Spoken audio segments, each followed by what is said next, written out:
किया गे सही से न चल मीता भटकवे करमी गे। मतलब कहे के मतलब समझो कि अगर सही से न चलिएगा संसार में न दीदी तो जेजा मन जेजे नेरेटी चाप देगा लोग। तो एगो चेतावनी है आगे सही से न चल मीता भटकवे करमी गे। आगे भटकवे करमी गे।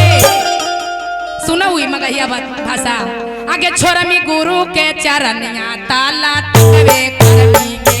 छोरमी गुरु के चरनिया ताला तकवे करमी गे। सही से ना चलमी ता भटकवे करमी गे। हे गे सही से ना चलमी ता भटकवे करमी गे। के भटकवे करमी गे। छोरमी गुरु के चरनिया ताला तकवे करमी गे।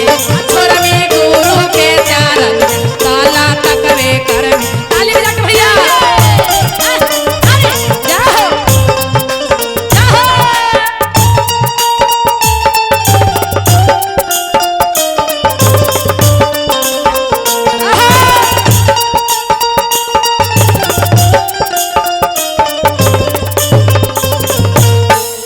गौरा है तो हर याद बरिया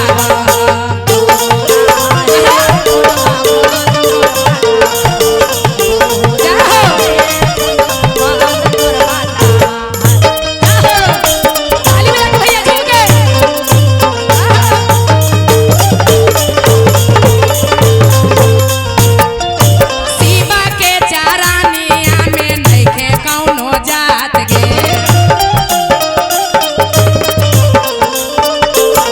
आगे शिवा के चारानिया में नइखे कौनो जात गे। आ एही रे बहाने करिहा शिव से मुलाकात गे।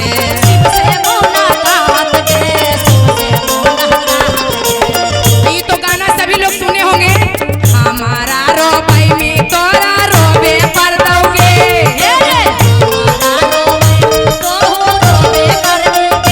तो ये तो तनी लइकन के गाना है लेकिन हम भगवान से कही कि प्रभु हमारा रोबई मुता ना रोबे करवो जी।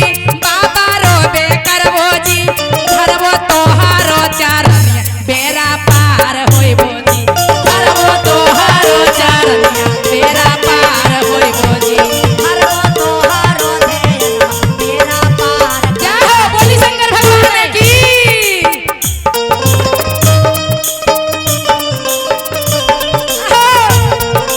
क्या बात है?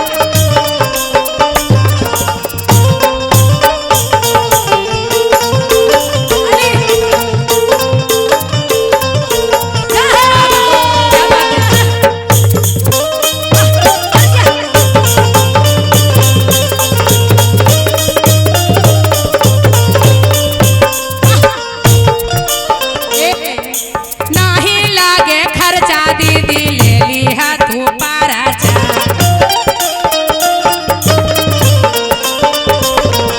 नाही लागे खर्चा दीदी ले लिहा तू पाराचा।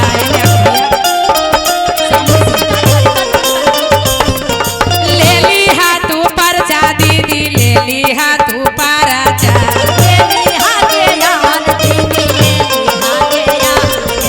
देसे देसे गुरु के ज्ञान बाटिया है। देसे देसे गुरु के ज्ञान बाटिया है। हे ज्ञान बाटिया है।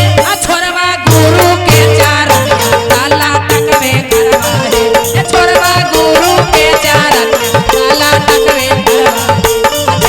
सही से ना चलवाता भटकवे करवा है।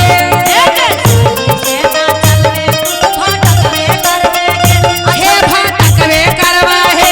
छोरवा गुरु के चरनिया ताला तकवे चली।